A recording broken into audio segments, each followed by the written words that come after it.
ដើម្បីការពារខ្លួនឯងជាមួយនឹងមនុស្សជាទីស្រឡាញ់មកសុំតេស្តមេរោគអេដស្វាយថ្លើម B ថ្លើម C ក្នុងពេលតែមួយ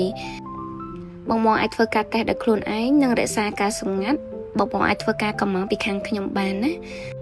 ជាវិធីប្រើប្រាស់ដំបូងសូមបងទាញយកសម្លេងអាកផេតដើម្បីជួតសម្អាតមេរោគនៅលើម្រាមដៃដែលត្រូវជួសយកឈាមសូមបងជួតដើម្បីសម្អាតមេរោគឲ្យស្អាតបានល្អ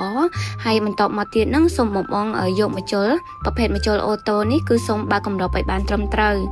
បន្តមកទៀតសូមបងជួសនៅចុងម្រាមដៃសូមសង្កត់នៅចុងនៃម្ជុល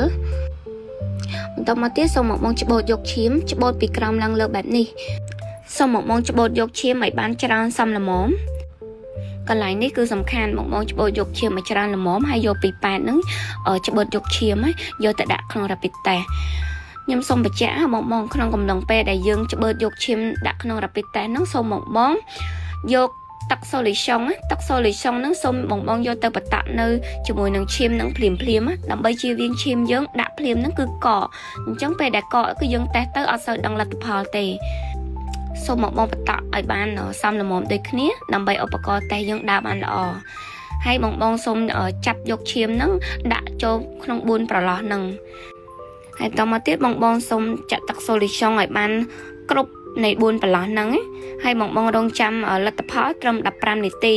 ហ្នឹងបងអាចធ្វើការសម្អាតបរិវេណដែលបងចាប់យកឈាមអីហ្នឹងបើចង់មានប្រឡាក់អីសូមជួយសម្អាតភ្លាមណាជៀសវាងពេលដែលយើងមានមេរោគគឺវាអាចឆ្លងទៅអ្នកដទៃពេលដែលគាត់ប៉ះឈាមយើងហើយនៅក្នុងនឹងដែរគឺមានបងបិទតបៅបងសូមយកមកបិទកន្លែងដែលបានជួយឈាមមុននឹងទៅការពារកុំឲ្យចូលមេរោគហើយក្នុងកំឡុងពេលហ្នឹងគឺយើងរងចាំឧបករណ៍តេស្តយើង15នាទីល្មមហើយបងអាចមើលបានណា15នាទីគឺលោតលទ្ធផលមកហើយសម្រាប់មួយកម្មគឺបានន័យថាអត់មានលោតអក្សរ C ហ្នឹងអត់មានតែបើសិនជាលោតអក្សរ C និងអក្សរ T បានន័យថា2កម្មហ្នឹងគឺមានតាមកម្មបែបនេះគឺអត់មានទេណាបងចង់បានអាចឆាតមកខាងយើងបានមានសេវាដឹកជញ្ជូនណា